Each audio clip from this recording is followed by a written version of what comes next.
Bear down, Bears fans. Caleb Williams speaks on the Pivot podcast, and boy, did he have a lot to say to all the critics of his game. I thought he said some really, really good things, talked really confidently, and we got to go through all of those. We'll be reacting to some of the clips here on today's episode of the Chicago Bears podcast. Hit that like button, subscribe to the page, leave a 5-star review. Y'all know what to do. And just so you know, today's episode is brought to you by the Hard Rock Casino in Northern Indiana, Las Vegas style gaming, just 30 minutes from Soldier Field, exit 6, right off I-80 94.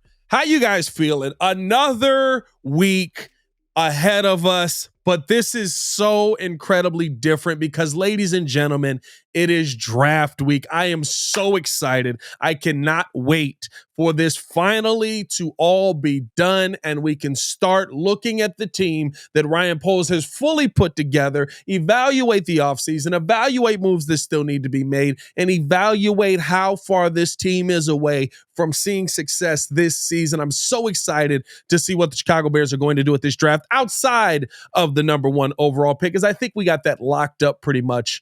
But let's talk about that number 1 overall pick. Caleb Williams on the Pivot podcast, having a really, really good conversation. I implore every single person here to go listen to it. If you have any doubts on this young man, I promise you your confidence level will skyrocket from hearing this podcast. And I know a lot of people are going to say, well, we knew this about him the entire time. Why are we? I'm not going to do the voice thing. I know a lot of people like the voice thing, but I'm trying to present an olive branch to everybody out here. I'm not going to do the voice thing, but we knew this about him the entire time. Well, for those people who were doubting, I think that this is a great listen because it really gives an insight into who he is as a person. It takes all of the rumors, all of the negatives that have been presented on him, and not to say that you may not still have doubts, but you get to hear from the horse's mouth his side of the story, and I think that's great. And I think the number one thing that really stood out to me was how focused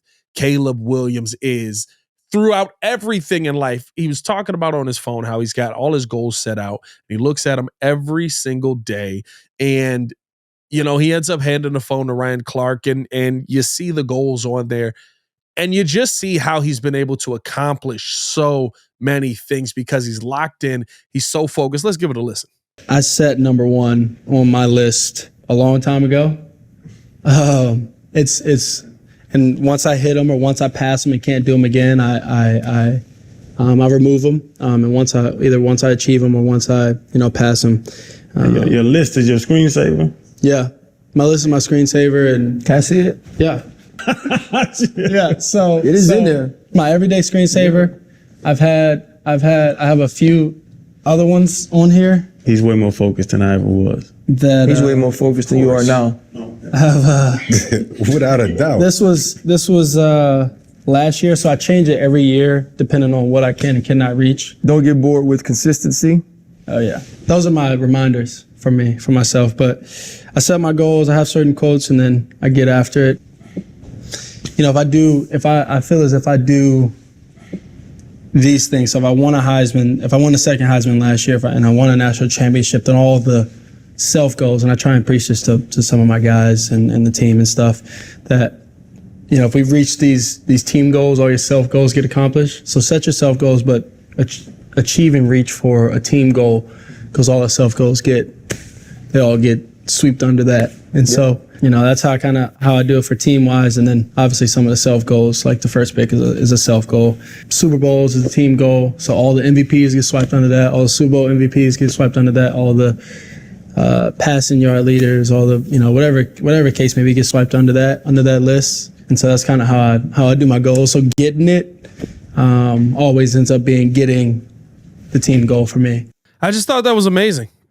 Hearing his, I'll tell you what, as somebody who is a big follow your dreams guy, I'm gonna be implementing that into my life. You know what I mean? Like just having it always on your screen, having it always something that you wake up and look at every day. That's something that just me personally, I'm going to be adding into my life. But hearing that from Caleb Williams, who's going to be now the future of your franchise, hearing what he's putting first and what he's trying to accomplish. I don't know if you were able to see that there. And for those of you who were just listening in,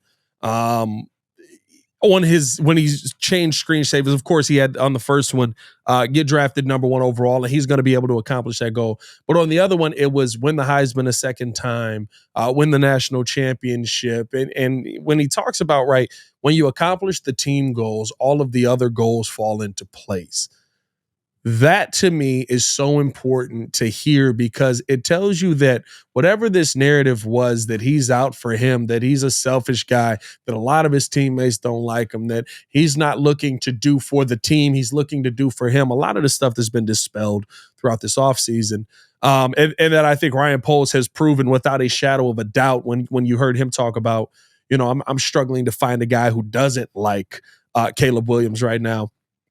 When I hear that he's looking for the big picture goals and understands that everything else comes with that, that's such a valuable lesson for a young player and such a valuable lesson for so many people in life, because it truly is. For you to accomplish this major goal, all of these other things have to come into place. You're going to win a Super Bowl MVP if you win the Super Bowl and you're the quarterback of the team, more than likely. You're going to be one of the top passers in the game if you win a Super Bowl and you have to play quarterback to get there. Very rarely do we see guys who aren't one of the better passers in the game go out there and win Super Bowls. And so I feel like he's got his head on straight. He's focused in the right direction. I love how with Channing, he's like, he's way more focused than I ever was. And like, he's way more focused than you are right now.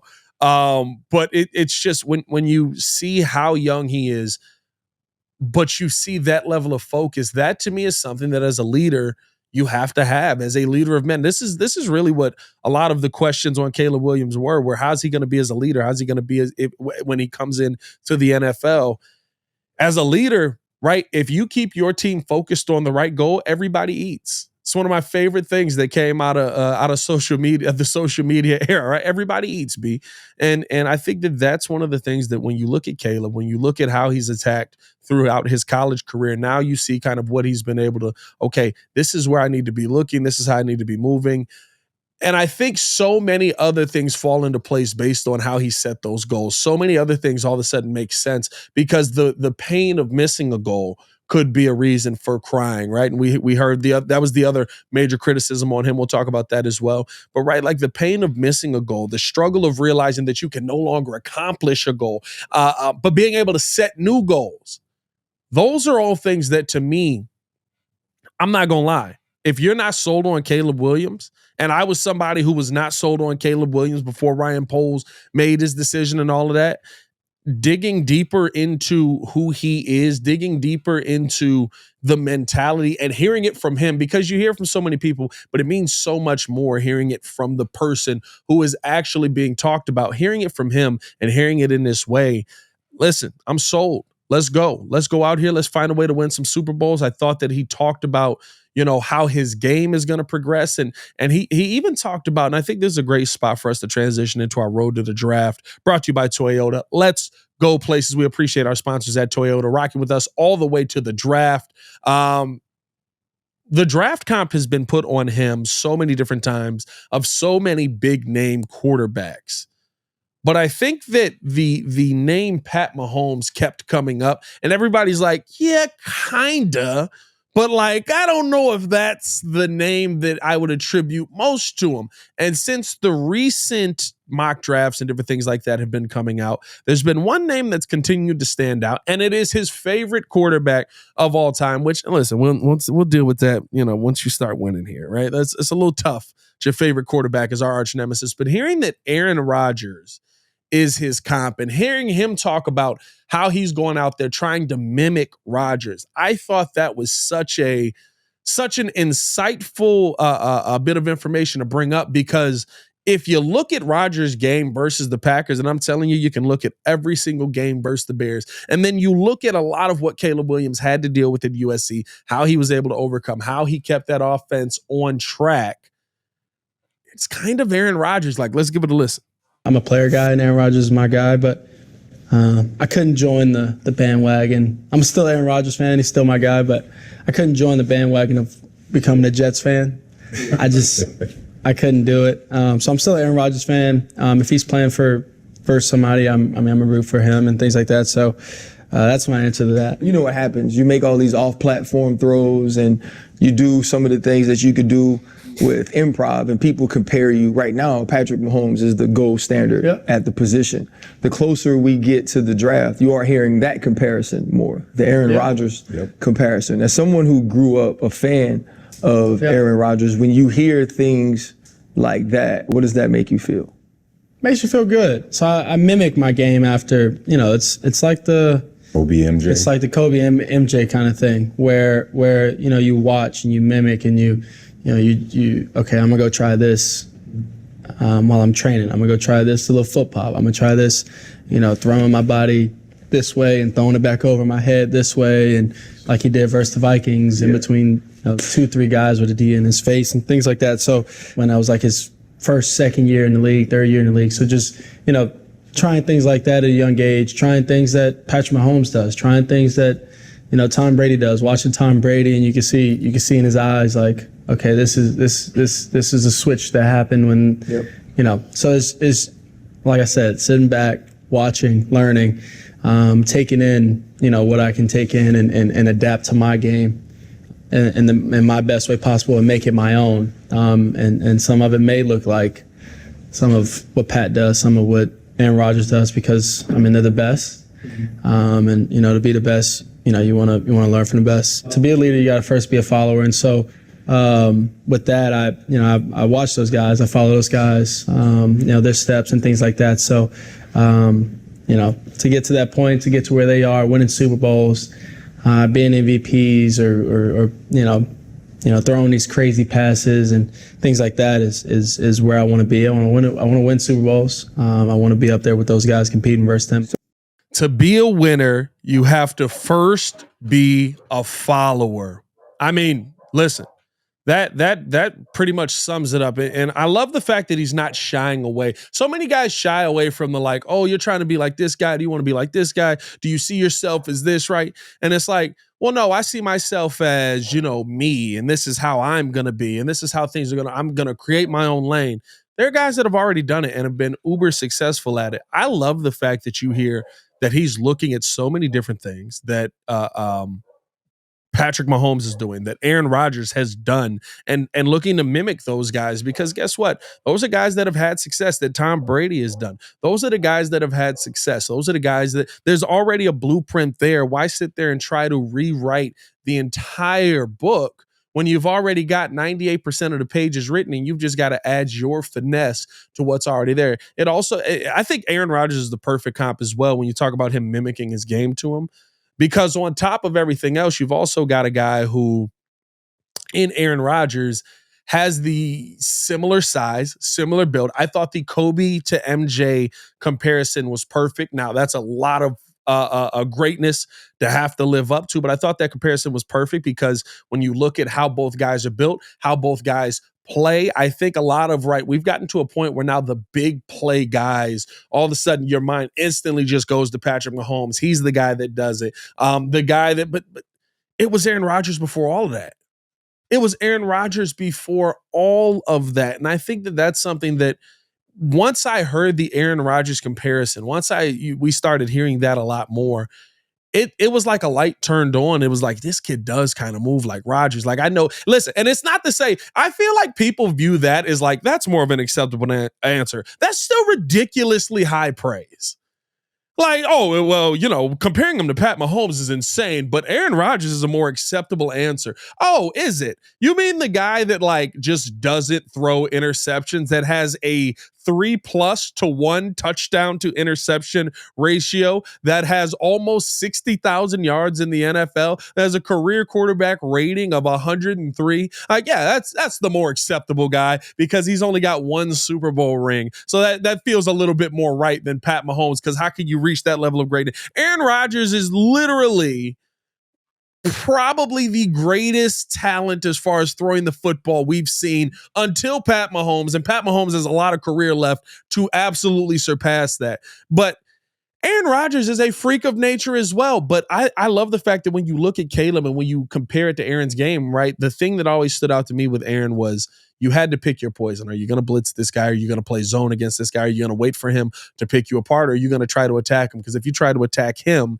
he has an ability to step up in the pocket unlike any other. He has an ability to get outside the pocket. Most people don't sit there and go, oh, this guy's going to run for so much. But he does have an ability to stretch a play with his legs. We've seen him do that a million times. And guess what? Those amazing plays, those big plays that pop up, those are the ones where you sit there and go, oh, snap, right? Like when you got to those moments where you were afraid to give Aaron Rodgers a minute or more on the clock. That's kind of the type of plays that we see from Caleb Williams. And so I do think that is a very, very good comparison. I think the fact that he understands already, listen, these are guys that have already done it. If I mimic my game after them, I'm probably going to be in a pretty good spot. Hey, aim for the stars and you might land for the moon kind of mindset. And I think that really does bring out the most.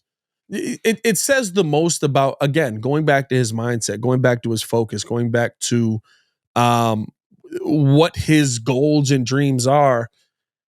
He's sitting there taking a little bit from everybody and trying to put it all together. When you look at the off-platform throws, we can't act like Rodgers didn't do those things. Does Pat Mahomes do them at a higher rate? 100%. But Aaron Rodgers had the ability to do those. And so it's tough, right? Because he's like, I'll root for Rodgers wherever he goes. So it's like, I mean, as a Bears fan, it's like, come on, dog. Like, you ain't got to twist the knife. But like, if you come in here and you're dominant day one, if you come in here and you turn into the greatest quarterback in Bears history and it looks Rodgers-esque, nobody's going to be worried about who your favorite quarterback. We're going to be thanking your favorite quarterback for doing all of those things to us for all of those years because he showed you how to go out there and make similar plays, how to add those type of things to your repertoire. And it gets me excited when I hear that he looks to greatness to be his standard. He looks to greatness to be the reason or the style of play that he's taking from. And I know most guys do. I know most guys are going to look at the best guys who do it, but he doesn't have a problem admitting it. He doesn't have a problem going after it. He doesn't have a problem saying, I'm willing to chase it. And I think those are things that a lot of quarterbacks that we hear, right? They try to avoid those because they don't want the comparisons put on them. They don't want the pressure of saying, hey, I'm trying to be like Rodgers. I'm trying to be like Brady. I'm trying to be like Mahomes. They don't want that pressure put on him. He doesn't shy away from that. That's a superstar level mentality that we don't see, that we haven't seen often enough, or if at all on the offensive side from players who are actually able to go out there and back it up with their play on the field. And Caleb, at least to this point, has been able to do that. Appreciate you guys for tuning in and rocking with us. I'm trying to find this quote that Caleb had where he basically talked about, kind of how people have compared him to different things. And I can't find it right now, but basically what he says in the Pivot podcast, I thought this was such a great moment, is he talks about whatever quarterback you need me to be, I can be. When it comes to quarterbacks in the pocket or quarterbacks able to get to the outside and make plays, I can be that guy, no matter what. He's got a stat he says that's saved in his phone when it talks about how when you compare quarterback play in the pocket versus quarterback play on the outside, I'm on the furthest end of every spectrum of that among any quarterback that's coming out this year, among any quarterback in college football right now. And that tells you that anything you need me to do, I can do to go out there and win a game. That confidence, that walking into the door, whatever you need me to do, I got you. However you need me to put you on my back, I'm willing to do that so that we can go out there and win. And I think that goes back to the goals. That it all ties together. This kid's mindset, his head's on right with all of this, and hearing how he talks about the dreams and goals, and hearing how confident he is in the ability to accomplish those dreams and goals. It all goes together to me, and I think that it goes into him, right? Even when you talk about him crying. Everybody had this big issue. Oh my God. How can a leader of men cry? Y'all never seen a Super Bowl. You've never seen people lose in the NFC title game. You've never seen teams lose in the World Series. You've never seen teams. I don't know if the whole there's no crying in baseball really set off like an entire generation, but like we've watched guys cry in sports all the freaking time. Joel Embiid was bawling when he lost on a game winner. I mean, it was ugly cry, Joel Embiid. You know what I mean? And I thought hearing him talk about the reaction to the crying and how people took this to an entirely different level that it needed to be. This was, address the haters and tell them what it really means when they see that emotion on the field.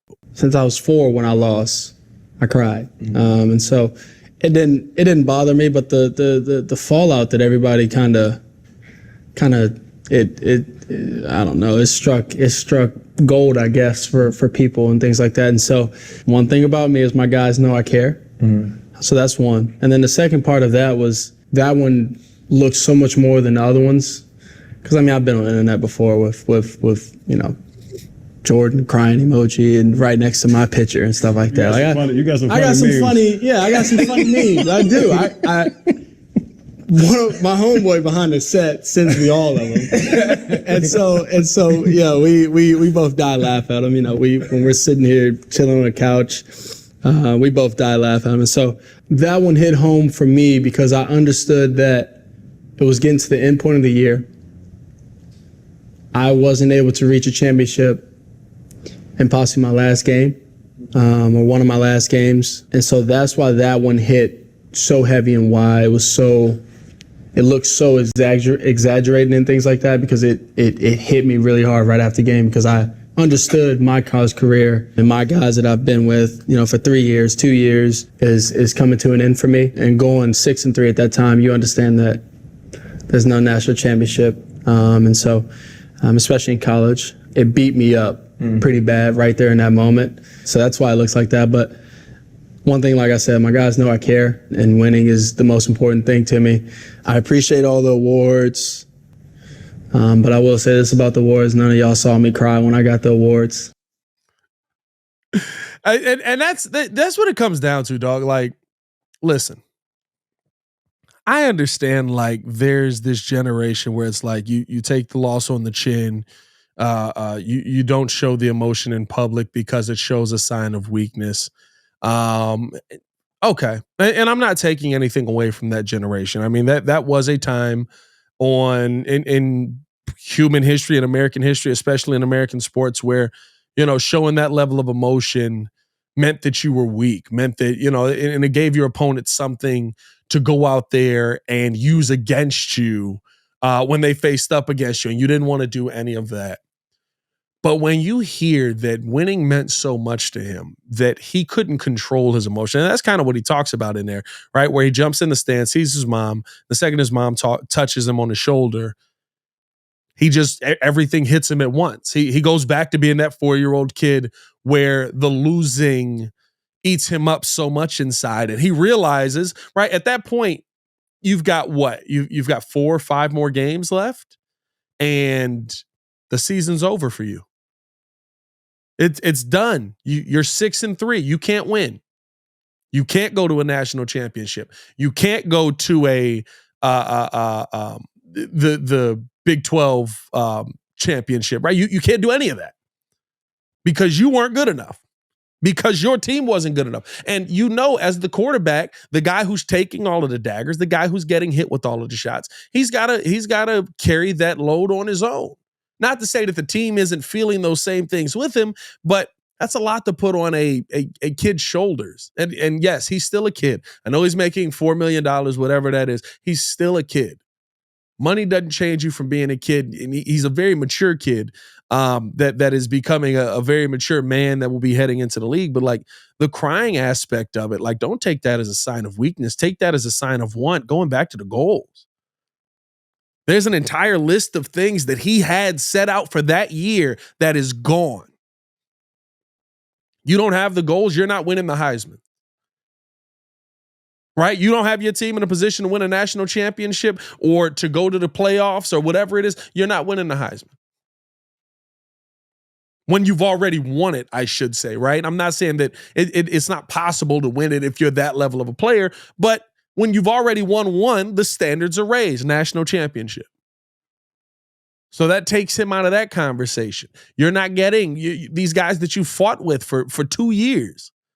You're not going to get to hold up a trophy with them. That's gone out the window. This entire list of goals that you had is poof, gone in an instant. And you got to deal with that. And yeah, he did cry in his mom's arms in the stands. But you know what? I'm sure that there's been many a moments where he's been smiling with his mom in the stands, where he's been happy with his mom in the stands because he's been able to accomplish those goals. And it tells you how much the goals mean to him when he has to go through all of that. And so I never took any issue with the crying. I think that was, as somebody who was on the other side of the debate, that was always the weirdest thing for me. Where, oh, this guy shows emotion on the field. My God, how could, what are you doing? Are men going to want to follow a guy who cries in his mom's arms? No, y'all not adults. you ain't never had a bad day? And it shows that I think a lot of the people that went after him on that, you've never had your dreams evaporate in front of you, or at least feel like something that you were really hell-bent on accomplishing evaporate in front of you that fast. Because it is an emotion that I can't explain. When you feel like, yo, this is how it's going to go, this is how we're going to be, this is how I get to the other, okay, here we go, and it's gone that quickly. And you did everything in your power possible to try and make sure that didn't happen. It's a tough load to bear. And again, when I say, there's some things from this interview that I take into my life and I'm going to adapt in my life and different things like that, I mean that seriously, because like being able to recover from that is how the great players are made. Being able to recover and go twice as hard, being able to recover and be able to dominate. Being able to say, okay, that's over with. My God, this thing that I've worked for this entire year is done. Now what do I start on next? That's where true greatness is made. And I love the fact that this guy is chasing greatness. I love the fact that he's going after greatness. My favorite comments from all of this are about him chasing 12. And we all know who 12 is. It doesn't need to be said. Let's listen in on Caleb Williams talking about chasing time. Now that I want to play at one place for 20 years and chase one guy, number 12, I want a place that loves ball. That's all I've heard about Chicago so far, which is exciting for me because LA was great, but there is probably double digits of teams here. And so, it's it's a big pool of so you have to be winning championships. You have to be playoffs every year to have, the fans and things like that show up. And so, one thing, if Chicago was a place that I've heard that they love ball, which is really exciting for me. It's something that I'm looking forward to and embracing. Like I said, the fans and community, because it's something that is huge for, you go to COVID year. The impact that they have when they're there and not there is huge. And so, having them there is going to be huge, making those home games, real home games and really away games and tough games for, other crowds or other teams and things like that. So, yeah, really excited if that's the place and that's the city to, light up and bring back and revive and make game days and everything really, really fun and enjoyable. The only thing that he said in this entire podcast that was a lie was that there's so many teams here that if you don't go out there and perform, that people aren't going to show up. We're going to be there. There's no doubt. Caleb, you don't have to worry about good, bad weather, good weather. Chicago's gonna be there. We ride for the Bears different than we ride for anybody in this city. Listen, I'm a White Sox fan. Look at those stands. You know what I mean? And I'm gonna be at a lot of those games this year. Why? Because it's not hard to get into them. It's a different world playing for the Chicago Bears, and I hope that once you see that, you see how passionate the fans are. But he's right. We have a fan base that loves ball. The one thing that I love, and no matter what side of the debate we were on, if you were on the Justin Fields side, if you were on the Caleb Williams side, was that I could sit there and talk to people on both sides that were intelligent. Yeah, there was some dumb-dumbs in there. There was some idiots. There were some people that got a little toxic out there that didn't want to hear arguments or didn't want to hear either side's reasoning. And I think that makes things tough. I think that we have fans and we have fanatics.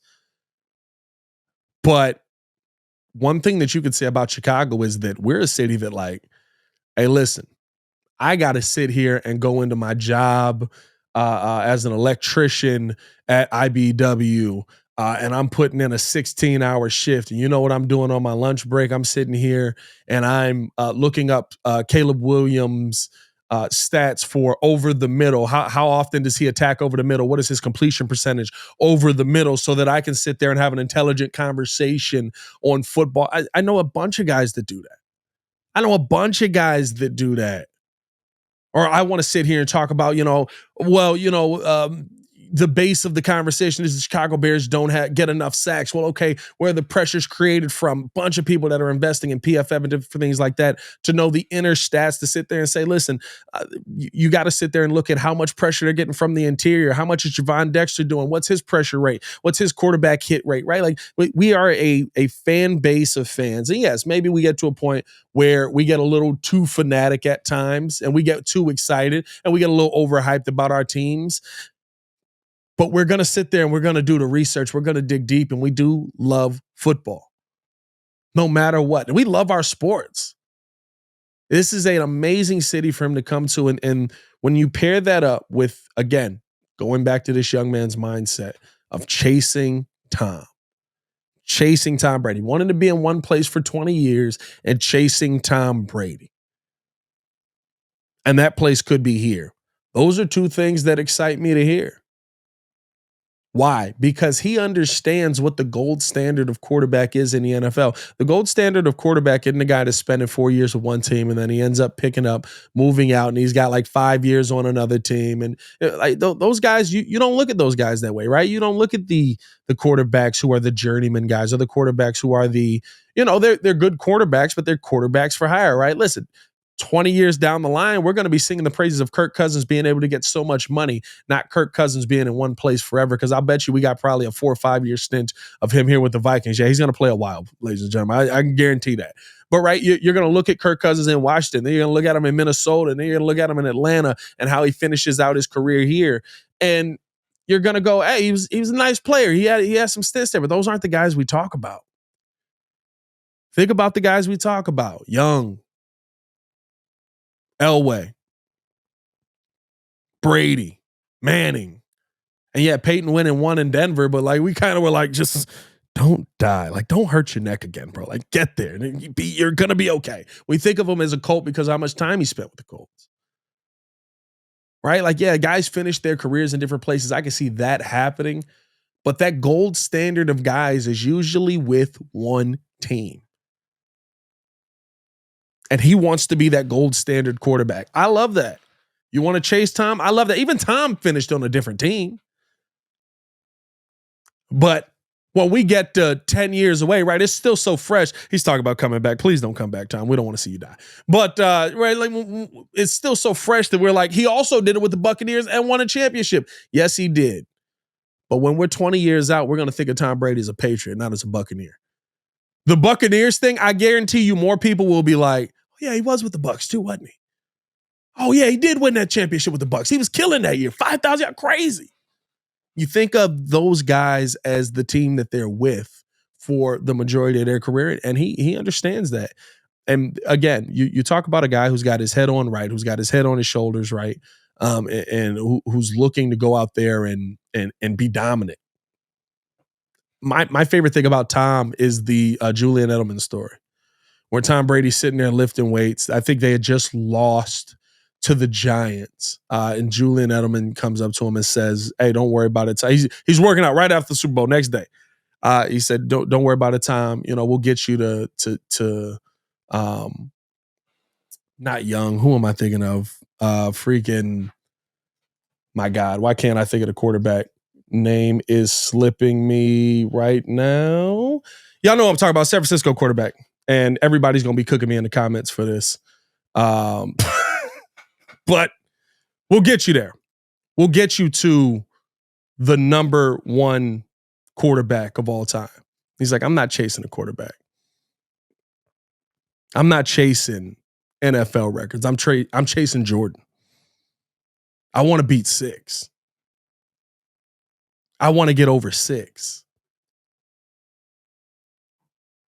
I want to go for the guy that is not the gold standard, but the GOAT standard in the NFL. I want to go for the guy that is Montana. Jesus Christ, Pat. I want to go for the guy. Jesus Christ. Yeah. Let the jokes fly in. Fully accepting all jokes on that. My God. Somebody's going to clip that up. I already know it. It's all good. I want to go after the guy who's the best of the best. It's not about who's the best in the NFL. Who's viewed as the best of the best? Who's viewed as the top dog? Like legitimately, you think about it now. When you have the GOAT of GOATs conversation, nobody passes Gretzky for me. Gretzky's won. Half of Gretzky's career could not happen, and he's still the greatest hockey player of all time. That's insane to me. Like that's mind-blowing numbers that Gretzky was putting up. So Gretzky's won. But Jordan was always 2. Now you got to have a conversation. Is Jordan 2? Is Brady 2? There's an argument for Brady being 2. Jordan might have moved down in that conversation a little bit. And I'm talking about team sports here, guys. I know we can get into the solos. You had Tiger Woods in there. You got all the tennis guys and stuff like that. That's a different. I mean, that's number one. But as a team sport, your GOATs of GOATs. Brady's in there now. That's what he's chasing. He's not chasing just being great in the NFL. He's chasing being the greatest that the NFL has ever had to offer, and the greatest, if not the greatest that sports has ever had to offer. That's a different level of great. That's a different level of conversation. And I love the fact that he's looking to do that. I love the fact that he's looking to go out there and he's not worried about putting that pressure on himself. That's superstar stuff. People don't realize that. Like, most players come into this league and they say, listen, I just want to come in here. I want to make my name. I want to find my place in the league. I want to, even the great ones. I'm a play my game and I'm going to figure it out. Even the great ones, that's how they operate. He's coming in day one saying, you know what I want to do? I want to play like Aaron Rodgers. I want to win like Tom Brady. I want to be able to make all the throws like Patrick Mahomes. I want to be in a city for 20 years. I want to be able to go out there and say I won a bunch of championships. I mean, you got to think, if he's chasing Brady, I want to be able to say I won 8 Super Bowls. My God, could you imagine 8 Super Bowls? That's ridiculous, bro. That's ridiculous. I'll take a modest 6. Yeah, I mean, a modest 6. I'm not asking for too much. Take a modest 6. If we're going big here. But you're talking about trying to go after Brady. You're talking about 8 Super Bowls. That pressure he's putting on himself day one. He ain't even on the team yet. That is superstar mentality. And we have not had that. Absolutely, we haven't had it on the offensive side. Maybe there's some players we could say on the defensive side that had that, but we have not had that on the offensive side. And so when I hear stuff like that, listen, y'all can call me what you want. Y'all can say I'm flipping. Y'all can say, oh, this guy was a Jessica. I'm all in on Caleb. Let's go. Let's go win some Super Bowls. Let's figure this thing out. Ryan Poles, keep building this team out. We got the draft coming up this Thursday. I almost said Friday. It is Friday as well. But this Thursday, so much content coming between now and then. Tune in with us tomorrow. We got Courtney Cronin coming on the show Wednesday with J-Mac as we preview this draft. Maybe get a final mock in there as well. Appreciate y'all for tuning in, showing love. Hit that like button, subscribe to the page. It's your boy Pat the Designer, back at it again. Y'all stay safe out there, Chicago. One love, Bear Down, and it's almost here. Let's go. Peace.